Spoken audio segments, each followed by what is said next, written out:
Hi, I am Jismi തമ്പുരാൻ. നമുക്ക് ഈ വാഴപ്പൂവ് അല്ലെങ്കിൽ വാഴച്ചുണ്ട് അല്ലെങ്കിൽ വാഴക്കൂമ്പ്, കുടപ്പൻ എന്നൊക്കെ പറയുന്നതിനെ നമുക്കൊന്ന് തോരൻ വെച്ച് നോക്കാം കേട്ടോ. അത് നമ്മൾ ഒന്നും ചേർക്കാതെയും വെക്കാം, അല്ലാതെ പരിപ്പിൻ്റെ കൂടെ പയറിൻ്റെ കൂടെ ഒക്കെ വെക്കാം. ഞാനിപ്പോൾ അത് ചിലരൊക്കെ വെള്ളത്തിലരിയും, ചിലർ മോരും വെള്ളത്തിൽ. ഞാൻ വെള്ളത്തിലാണ് അരിഞ്ഞത്. അല്ലാതെ അരിഞ്ഞിട്ട് നമ്മൾ വെളിച്ചെണ്ണ ചേർത്ത് തിരുമ്മിയാൽ മതി. അപ്പോൾ ഇത് എല്ലാം കൂടെ നമ്മൾ എടുക്കുകയാണ്. തേങ്ങ എല്ലാം കൂടെ എടുത്ത് അരയ്ക്കാനായിട്ട് തേങ്ങയും ഉള്ളിയും വെളുത്തുള്ളിയും ജീരകവും കരിവേപ്പിലയും എല്ലാം കൂടെ അരച്ചു. അപ്പോൾ ഇതെൻ്റെ സിസ്റ്ററിൽ നാട്ടിൽ നിന്ന് വന്നപ്പോൾ കൊണ്ടുവന്ന് തന്ന ഈ കാന്താരി മുളക് ഉള്ളിയും കൂടെ അരച്ച് ഫ്രിഡ്ജിൽ വെച്ചിട്ടുണ്ടായിരുന്നേ. അതും കൂടെ എടുക്കുവാണേ. അപ്പം ഇതെല്ലാം കൂടെ എടുത്ത് നമ്മളൊന്ന് ക്രഷ് ചെയ്തെടുക്കുക. ഞാൻ പരിപ്പാണ് വെക്കുന്നത്. അപ്പം പരിപ്പിൻ്റെ കൂടെ വെക്കാം, അല്ലാതെ ചുമ്മാ അത് തന്നെയായിട്ടും വെക്കാം. അപ്പോൾ ഇങ്ങനെ ഇട്ടിട്ട് അതിൻ്റെ കൂടെ ഞാൻ ഇത് കഴുകിയിട്ടിട്ട് അതിൻ്റെ ഇച്ചിരി എണ്ണയും 2 പച്ചമുളകും കരിവേപ്പിലയും ഇച്ചിരി എണ്ണയെല്ലാം കൂടെ ഒഴിക്കും. ഓക്കെ, എന്നിട്ട് നമുക്ക് അടച്ച് വെക്കാം. അതിൻ്റെ കൂടെ 2 ഉള്ളിയും കൂടി ഇട്ടിട്ടുണ്ട്. ഉള്ളി അല്ലാതെ സവോള, ഉള്ളി നമ്മൾ അരയ്ക്കുന്നുണ്ട്. എന്നിട്ട് ജസ്റ്റ് ഒന്ന് 5 മിനിറ്റ് മൂടി വെച്ച് വേവിച്ചാൽ മതി. ഒത്തിരി വെന്ത് പോകണ്ട പരിപ്പ്. അത് കഴിഞ്ഞിട്ട് നമ്മൾ അരിഞ്ഞ് വെച്ചത് നമ്മൾ നന്നായിട്ട് അത് എണ്ണ ചേർത്ത് നമ്മൾ തിരുമ്മിയെടുക്കാം. എന്നിട്ട് അതിനെ ഇതിനകത്തോട്ടിട്ട് മിക്സ് ചെയ്തിട്ട് അതിൻ്റെ കൂടെ നമുക്ക് ഉപ്പും കൂടെ ചേർക്കാം കേട്ടോ. അപ്പം ഞാൻ മഞ്ഞൾപ്പൊടി അതിനകത്ത് അരച്ചത് കൊണ്ട് നമ്മൾ ഇപ്പം തന്നെ ഇടുമല്ലോ, അതുകൊണ്ട് ഇതിൻ്റെ കൂടെ ചേർത്തില്ല.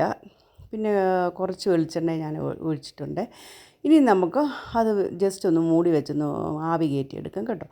അങ്ങനെ ആവി കയറ്റി എടുത്ത് കഴിയുമ്പം നമുക്ക് ഇത് രണ്ടും കൂടെ ഒന്ന് ഇളക്കി കൊടുക്കണം.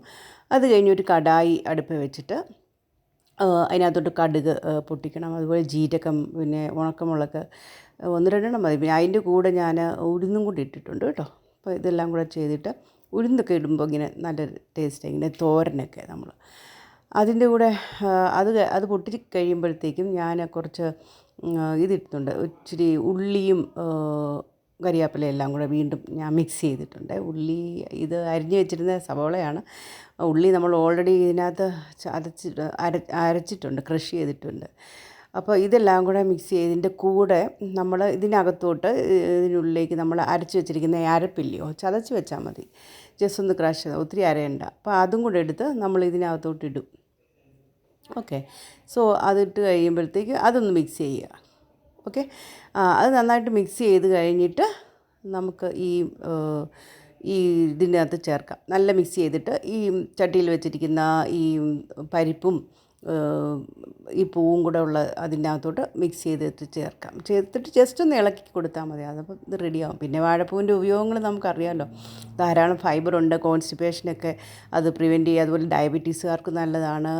സാധാരണ എല്ലാത്തിനും ഹീമോഗ്ലോബിൻ കണ്ടൻറ്റൊക്കെ കൂടുതലുള്ള ഉള്ളത് കൊണ്ട് അനീമിയൊക്കെ തടയും. അതുകൊണ്ട് ഇത് നന്നായിട്ട് ഉപയോഗിക്കണം. നമ്മൾ വീക്കിലി ഒരു പ്രാവശ്യമെങ്കിലും നമ്മുടെ വീട്ടിലില്ലെങ്കിൽ എങ്ങനെയും വാങ്ങിച്ചാണെങ്കിലും ഉപയോഗിക്കണം. Okay, thank you for watching. Have A nice day.